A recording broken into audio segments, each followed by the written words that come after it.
Next family, the Carmines. My favorite of all the families.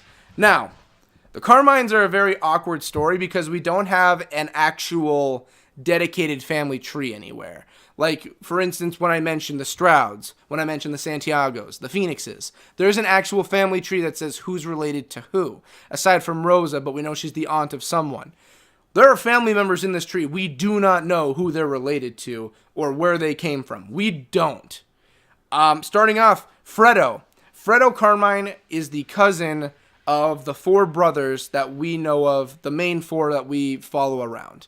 And just so you know, I'm going to be using Clayton as the main character that I'll be talking about with his relation to everyone else.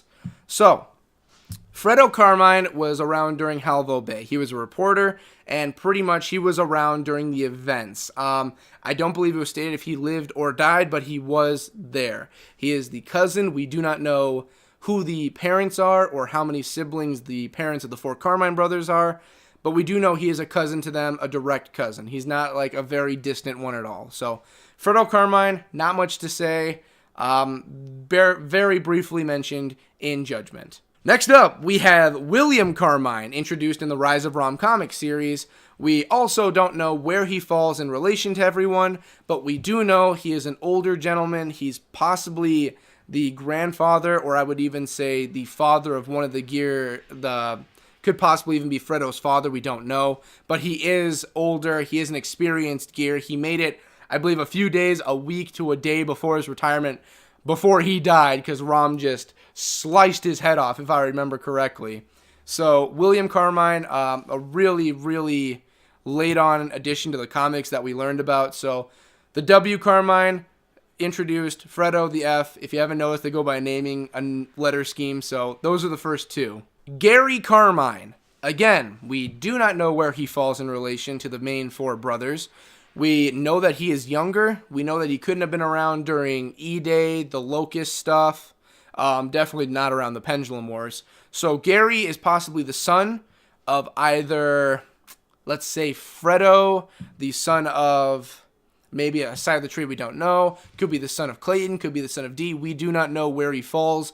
We do know that he's one of their children, though, or by extent, a very distant related Carmine.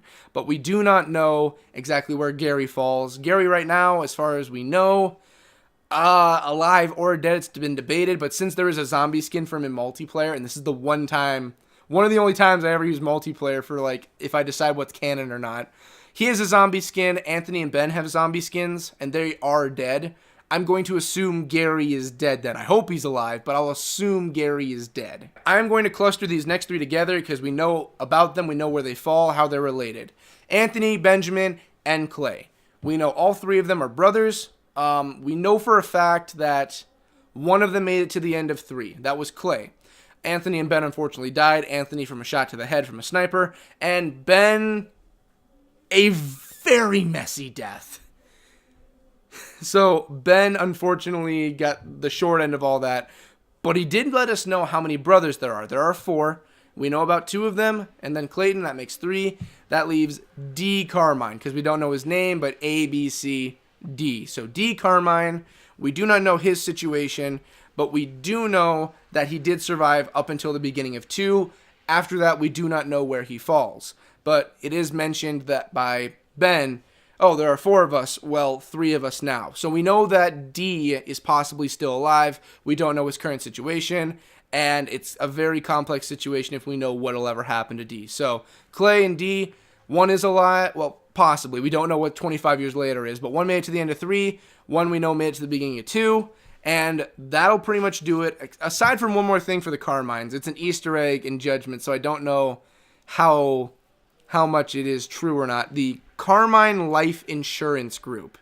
The joke is, since Carmines constantly die, life insurance, that's how you get the joke, Carmine Life Insurance in Judgment. I just ruined it with how I explained it, but that's the joke. We know that there are a group of Carmines then that run a life insurance business that were out of Halvo Bay. I hope you guys enjoyed the video. I am back once again. I didn't say anything in the beginning because I decided to do the whole Carmine Open thing, and it was last minute because if you can tell by my lighting, I'm doing this at night pretty much right now, and I don't have the best light setup in my entire apartment. So Hope you guys enjoyed. The next week's video, that's going to be the Diaz family. I'll just tell you right now, it's the final part. It's the newest main family we've been introduced to, and that one goes over a few generally disputed characters. Not really disputed, but characters that haven't been confirmed. Like, for instance, in that video, we're going to talk about the Queen Mira, but that'll be next week. Right now, hope you enjoyed. The Santiagos, just kidding. That was 2 weeks ago. The Strouds, just kidding. That was a week ago. The Carmines, that's right. I did a whole opening for them. I was already talking about it. Hope you enjoyed the Carmines. See you guys next week. Like, comment, subscribe, all that fun stuff. Have a good one, guys.